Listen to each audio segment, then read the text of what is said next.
भारत के लिए साल 2023 कई वजह से खास रहा। इस साल भारत चंद्रयान मिशन में सफल रहा तो क्रिकेट टीम ने भी शानदार खेल दिखाया। राजनीति में विपक्षी दलों के गठबंधन इंडिया का जन्म हुआ तो मध्य प्रदेश, राजस्थान और छत्तीसगढ़ जैसे राज्यों में नए और चौंकाने वाले चेहरे मुख्यमंत्री की कुर्सी तक जा पहुंच गए। लेकिन इस साल कई आम लोग भी मीडिया की सुर्खियों में रहे। सोशल मीडिया पर किसी की निजी जिंदगी की चर्चा होती रही तो गांव का कोई लड़का खेतों में गाते गाते बॉलीवुड तक पहुंच गया। नमस्कार, मैं प्रिया बंसल और आप देख रहे हैं हमारा सेगमेंट बैक स्टोरी। आइए वीडियो पर वापस लौटते हैं।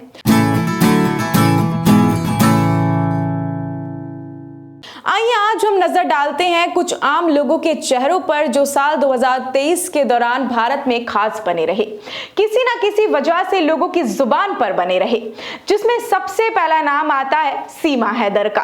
पाकिस्तान की सीमा हैदर इस साल खूब सुर्खियों में रही। भारत के सचिन मीना से शादी करने के लिए वो पाकिस्तान से भारत पहुंच गई। सीमा ने अपने पाकिस्तानी पति गुलाम हैदर को छोड़ दिया और बिना वीजा के चोरी छुपे भारत आ पहुंची। लेकिन सचिन उत्तर प्रदेश के ग्रेटर नोएडा के रबुपुरा गांव में रहने वाला है, जबकि सीमा पाकिस्तान के कराची की है। साल 2019 में पबजी गेम खेलते हुए सीमा और सचिन के बीच प्यार हो गया था। सीमा अपने 4 बच्चों के साथ 13 मई 2023 को भारत पहुंची और सचिन के साथ रहने लगी। हालांकि पुलिस को अवैध तरीके से सीमा के भारत आने की सूचना मिलने के बाद उन्हें गिरफ्तार भी कर लिया गया था। सीमा के मुताबिक वो नेपाल के रास्ते भारत आई थी। सीमा हैदर की शादी साल 2014 में जाकोबाबाद में रहने वाले गुलाम हैदर के साथ हुई थी। इस शादी से उन्हें 4 बच्चे हुए थे। बाद में दोनों कराची शिफ्ट हो गए थे। साल 2019 में गुलाम हैदर काम के सिलसिले में सऊदी अरब चले गए। यही वो समय था जब सीमा की बातचीत सचिन मीना से शुरू हो गई थी।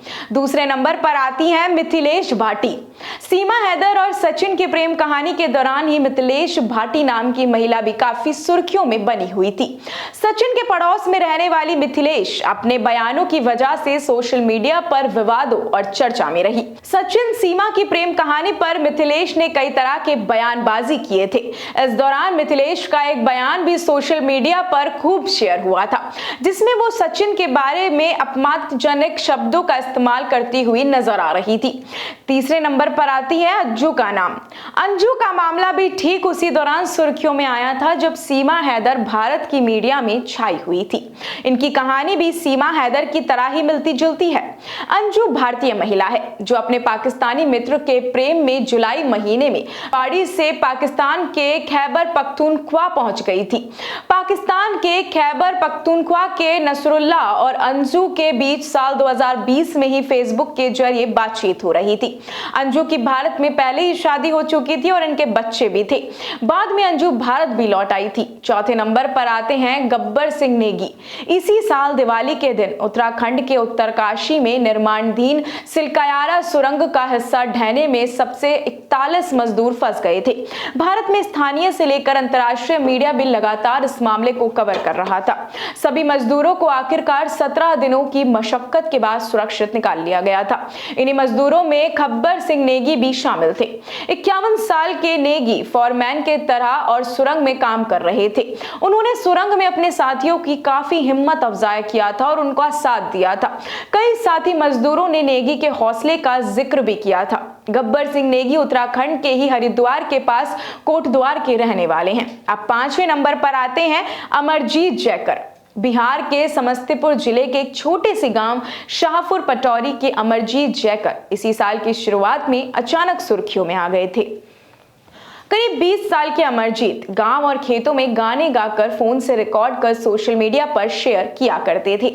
इसी दौरान फरवरी महीने में बॉलीवुड के गायक सोनू निगम ने इनके गाने को ट्वीट किया था और अगले ही दिन फिल्म अभिनेता सोनू सूद ने अमरजीत को अपनी आने वाली फिल्म में गाने का ऑफर भी दिया था। इनका नाम अमरजीत है, लेकिन आशिकी 2 मूवी देखकर इन्होंने अपने नाम के साथ जैकर लगा लिया था। उस फिल्म में नायक का नाम राहुल जैकर था, जो जो एक गायक है। इस तरह से गाना गाने की वजह से अमरजीत को लोग पागल तक कह देते थे। एक बार बिहार में ही मुजफ्फरपुर नगर में एक शादी में अमरजीत गाना गा रहे थे तो लोगों ने इनका फोन बंद करा दिया था। लोगों को संदेह हो रहा था कि वो खुद गा रहे हैं या फिर फोन की मदद से लोगों को धोखा दे रहे हैं। अब लास्ट पर आता है और 6 नंबर पर आता है मयंक। हरियाणा के महेंद्रगढ़ के रहने वाले मयंक इसी साल कौन बनेगा करोड़पति के जरिए सुर्खियों में आ गए थे। नवंबर महीने में मयंक ने केबीसी जूनियर में 1 करोड़ रुपए जीते थे। मयंक महज 12 साल का है और इतने कम उम्र में इतनी बड़ी रकम जीतने पर वो खूब चर्चा में रहे थे। मयंक ने 17 में से 16 जवाब सही दिए थे। वो 8वीं क्लास में पढ़ते हैं और पंजाबी गानों के काफी शौकीन बताए जाते हैं।